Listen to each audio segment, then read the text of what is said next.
চাঁদপুর ঢাকা নৌপথে যে যাত্রীবাহী লঞ্চগুলো যাতায়াত করে এগুলো বেশ প্রশস্ত এবং বড় আকৃতি হওয়ায় যাত্রীরা বেশ স্বাচ্ছন্দ্যে যাতায়াত করে থাকেন।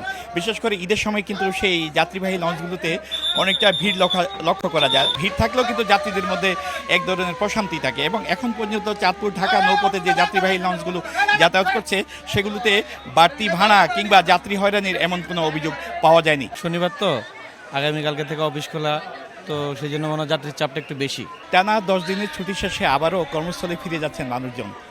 চাঁদপুরের যে মানুষজন আছে তারা মূলত নৌপথে ভ্রমণকে বেশ আনন্দদায়ক মনে করে। সঙ্গত কারণে নিরাপদ হওয়ার কারণে চাঁদপুর থেকে ঢাকা এবং অন্যান্য নৌপথগুলোতে ঈদের সময় বেশ একটা ভিড়ভাড়টা লক্ষ্য করা যায়। আর সেই ভিড়ভাড়টাকে সঙ্গী করে কিন্তু মানুষজন ফিরে যাচ্ছেন কর্মস্থলে। একটানা 10 দিন ছুটিতে ছিলেন, তারপর তারা আবার কর্মস্থলে ফিরে যাচ্ছেন।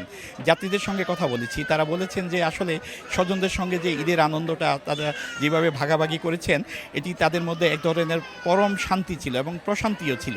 তবে সেই প্রশান্তি এবং সব কিছু ত্যাগ করে আবার কর্মস্থলে ফিরে যেতে হচ্ছে তাদের রুটির তাগিদে।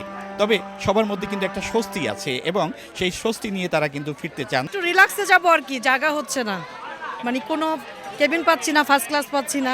মানুষের ভিড় বেশি এই কারণে, আর আমি তো অসুস্থ তো। ছুটিতে ঘুরতে আসলাম, এখন আবার চলে যেতেছি। লম্বা ছুটি কাটিয়ে ঢাকায় যাচ্ছে, এবার খুব আনন্দ মুখরিত হয়েছে।